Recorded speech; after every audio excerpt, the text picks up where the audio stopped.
Père, du Fils et du Saint-Esprit, un seul Dieu. Amen.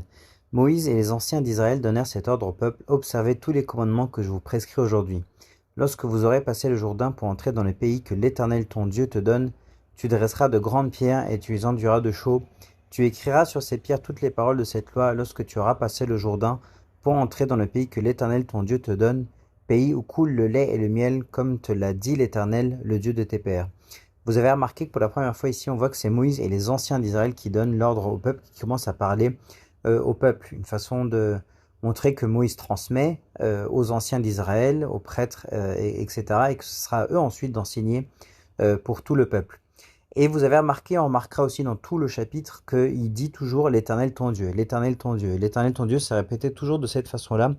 Et ça montre que c'est une alliance. Ça y est, on est le peuple de Dieu et c'est une alliance, donc c'est l'Éternel notre Dieu. Et on va revenir là-dessus un peu plus tard.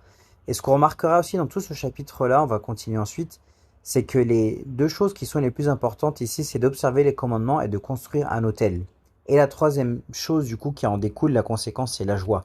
Et c'est ça la base de la relation avec Dieu, en fait, c'est d'observer sa parole, ses commandements, et c'est l'adoration, c'est l'autel, c'est les sacrements. Et donc ça, c'est la base de la relation. Déjà dans l'Ancien Testament, c'est exactement la même chose dans le Nouveau Testament, et c'est ça qui fait notre relation avec Dieu, sa parole et l'adoration, la prière, les sacrements et l'autel.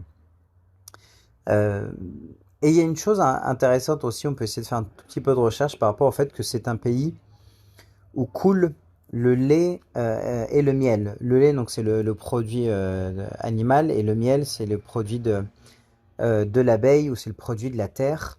Et pourquoi je dis ça? Parce que dans le Talmud juif, en réalité, le miel n'a pas le sens du miel. En fait, mais a le sens que c'est le fruit, en fait, ou le jus de la date. Et pour s'en convaincre, pour comprendre ça, on peut aller regarder rapidement Deutéronome 8.8, quand il parle de la terre promise aussi, où il dit que c'est un pays de froment, d'orge, de vignes, de figuiers, de grenadiers, pays d'oliviers et de miel.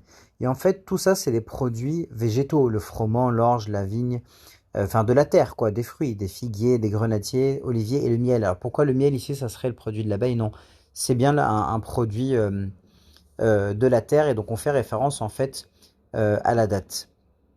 Pareil, on trouve ça aussi dans Genèse 43, quand Jacob il a voulu envoyer ses fils vers l'Égypte pour aller récupérer du blé là-bas, parce que c'était le moment de la famine.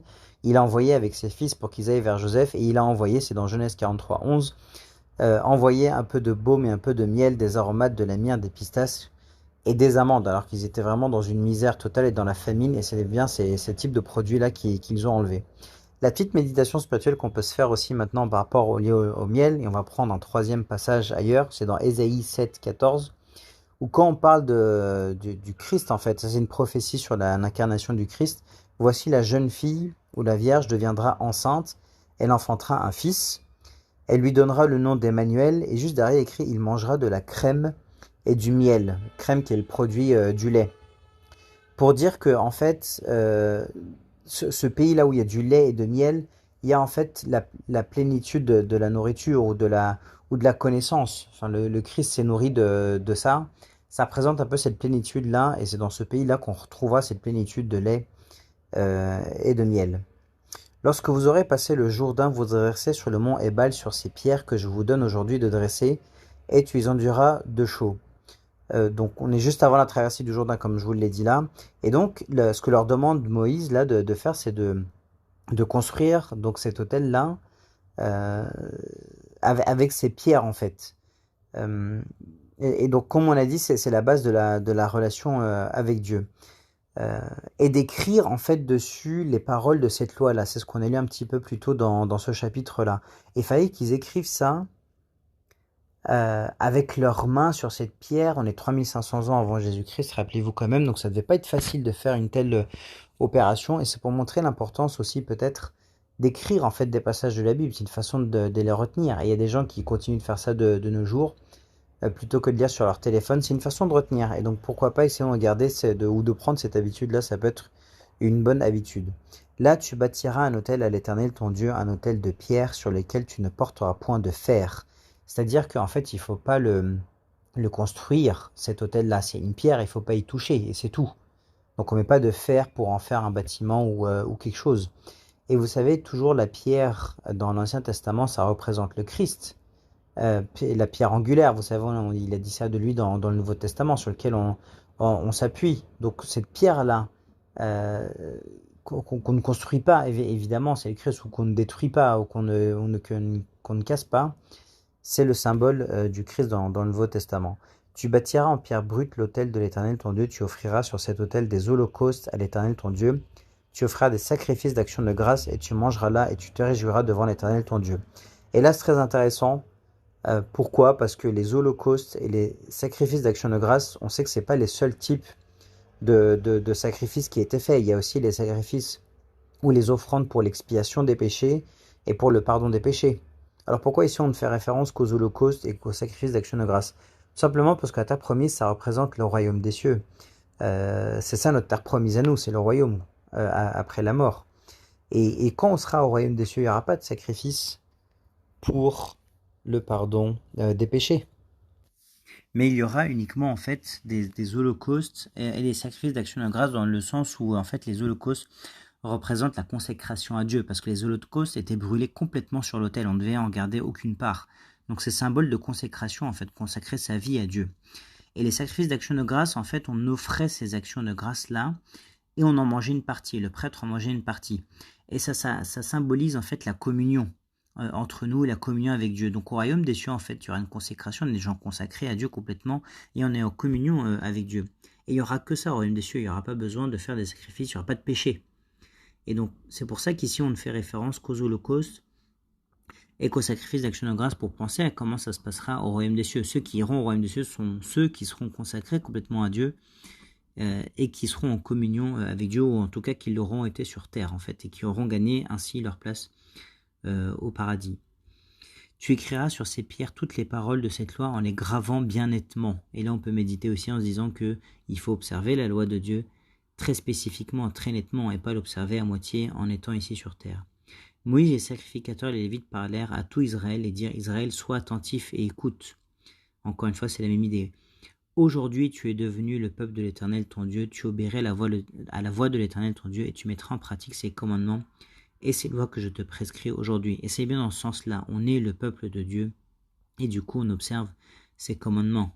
Et c'est pas dans l'autre sens en se disant il faut observer les commandements de Dieu pour faire partie du peuple de Dieu. C'est surtout dans l'autre sens d'abord que ça se fait. On est le peuple de Dieu. Et de ce fait, du coup, on doit obéir à la voix de l'Éternel et pratiquer ses commandements. Le même jour, Moïse donna cet ordre au peuple. Lorsque vous aurez passé le Jourdain, Simeon, Lévi, Juda, Issachar, Joseph et Benjamin se tiendraient sur le mont Garizim pour bénir le peuple. Et Ruben, Gad, Aser, Zabulon, Dan et Nephtali se tiendront sur le mont Ébal pour prononcer la malédiction. Sur cette partie-là, en fait, le mont Garizim, il était à l'orient, et le mont Ébal, il était à l'occident, et les deux monts, ils se faisaient face. Et vous savez, il y en a un qui est sur la Samarie, et l'autre plutôt à Jérusalem, en fait, en terre d'Israël. Et puis, vous savez, ça fait référence à la Samaritaine, vous savez, rappelez-vous, qui avait demandé au Christ: est-ce que c'est sur notre mont, sur votre mont qu'il faut adorer? Notre père dit que c'est chez nous, vos pères disent que c'est chez vous. En fait, ça fait référence à ces deux monts, la Garizim et Mont Ébal, qui sont toujours présents d'ailleurs. Et ce qui est intéressant de remarquer, c'est que les 6 premiers là qui sont sur Garizim, et donc qui vont prononcer eux la bénédiction, ces 6 enfants là, c'est les enfants de Rachel et Léa. Et puis les 6 autres qui sont sur le mont Ébal, c'est les fils de la servante, et Ruben et Zabulon, en fait, qui sont aussi les fils de Léa. Mais vous savez, Ruben, lui, il a abandonné sa bénédiction d'aîné, parce qu'il avait fait un péché grave. Et Dan, vous savez, c'est celui dont viendra l'Antéchrist. C'est dans Genèse 49 qu'on peut lire ça, lorsqu'il y a une prophétie sur les 12 tribus d'Israël. On en reparle aussi de Dan dans l'Apocalypse, mais enfin voilà, c'est pour ça qu'on dit que l'Antéchrist viendra par Dan. Et donc ces 6-là, c'est ceux par qui, c'est eux qui devaient prononcer les malédictions, en fait, qu'on va lire ensuite. Et les Lévites prendront la parole, diront d'une voix haute à Israël: maudit soit l'homme qui fait une image taillée ou une image en fonte, abomination de l'Éternel, œuvre des mains d'un artisan, et qui la place dans un lieu secret. Et tout le peuple répondra et dira Amen. Évidemment, ici, les images taillées, c'est les idoles. Il ne faut pas adorer des idoles, et on voit Et on a déjà dit que ces idoles-là ne représentent pas que les idoles de l'Ancien Testament, mais toute addiction, toute convoitise, tout amour de l'argent, ou tout ce qui te rend dépendant, en fait, c'est ça ton idole dans le Nouveau Testament. Et tout le peuple dira Amen. Amen, ainsi soit-il, c'est ça que ça veut dire. Ou Amen, ça veut dire aussi que cette parole-là est vraie. Et d'ailleurs, Amen, c'est un mot universel et toutes les langues disent ce mot-là, Amen, de la même façon. Maudit soit celui qui méprise son père et sa mère, et ça c'est en contradiction avec la loi évidemment, qui dit honore ton père et ta mère dans les 10 commandements, et tout le peuple dira Amen. Maudit soit celui qui déplace les bornes de son prochain, le voleur qui déplace et qui prend sur le terrain de son prochain. Et tout le peuple dira Amen. Maudit soit celui qui fait égarer un aveugle dans le chemin. Et ça peut être quelqu'un qui égare par la connaissance ou qui le fait aller vers une hérésie ou une connaissance qui est mauvaise ou un savoir qui est contre la vraie connaissance de Dieu ou le vrai savoir de Dieu. Et tout le peuple dira Amen. Maudit soit celui qui porte atteinte aux droits de l'étranger, de l'orphelin et de la veuve. On a vu leur importance plein de fois dans Deutéronome. Et tout le peuple dira Amen. Maudit soit celui qui couche avec la femme de son père, qu'elle soulève la couverture de son père. Et tout le peuple dira Amen. Maudit soit celui qui couche avec une bête quelconque. Et tout le peuple dira Amen. Il y a des gens qui font ça. Maudit soit celui qui couche avec sa sœur, fille de son père ou fille de sa mère, et tout le peuple dira Amen. Maudit soit celui qui couche avec sa belle-mère, et tout le peuple dira Amen. Maudit soit celui qui frappe son prochain en secret, et tout le peuple dira Amen. Maudit soit celui qui reçoit un présent pour répandre le sang de l'innocent, et tout le peuple dira Amen. Maudit soit celui qui n'accomplit point les paroles de cette loi et ne les met pas en pratique, et tout le peuple dira Amen. Et vous me direz, au début, il y avait des gens qui allaient dire les bénédictions et d'autres qui sont là pour dire les malédictions. Et dans ce chapitre-là, finalement, on ne lit que des malédictions. Comment ça se fait? En fait, pourquoi? Parce que Dieu savait en fait que l'homme allait choisir la malédiction en quelque sorte, ou en tout cas qu'il n'allait pas être capable de respecter toute la loi en fait, qui le maudit en quelque sorte. Et la première moitié de ce chapitre-là, c'est ce que Dieu voulait. Dieu voulait qu'on observe ses commandements. Dieu voulait l'autel qu'on bâtirait et qu'on observerait nettement et clairement, comme on a dit. Dieu voulait cette vie de bénédiction, en fait, ces holocaustes, cette consécration, ces actions de grâce, cette vie de communion. Et voulait cette bénédiction. Mais l'homme va choisir une autre destinée finalement. Il va choisir en fait toutes ces malédictions. Et c'est pour ça qu'on lit que les malédictions derrière dans Deutéronome 27, dans cette deuxième partie de chapitre. Et pour comprendre aussi, on peut aller lire rapidement Galates chapitre 3, verset 10, où il est écrit « Car tous ceux qui s'attachent aux œuvres de la loi sont sous la malédiction. Car il est écrit, maudit quiconque n'observe pas tout ce qui est écrit dans le livre de la loi et ne le met pas en pratique. » Et en fait, l'homme a été incapable d'observer la loi. Donc cette loi-là, elle a été là que pour le maudire en quelque sorte, dans le sens où ça a révélé que l'homme était mauvais, ça a révélé que l'homme était incapable de la respecter, cette loi-là, et ça a révélé le fait qu'on avait besoin de quelqu'un pour prendre cette malédiction à notre place, et pour mourir à notre place, et pour nous donner le salut.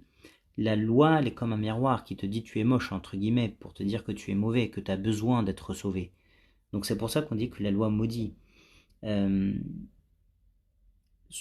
C'est pour ça qu'on lit que ceux qui s'attachent aux œuvres de la loi sont sous la malédiction. Et la loi n'est pas capable de sauver, évidemment. Elle est juste là pour te révéler que tu as besoin d'être sauvé. Et que nul ne soit justifié, je continue dans Galates, devant Dieu par la loi, cela est évident, puisqu'il est dit, le juste vivra par la foi. Or, la loi ne procède pas de la foi, mais elle dit, celui qui mettra ces choses en pratique vivra par elle. Or, on a été incapable de mettre ces choses en pratique, justement.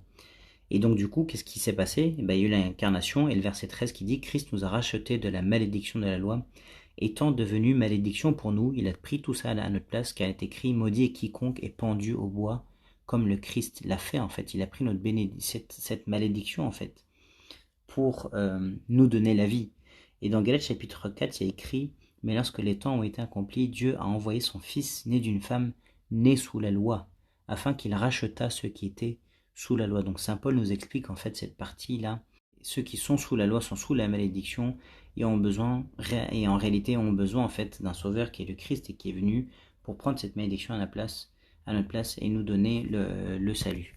Et gloire à Dieu éternellement. Amen.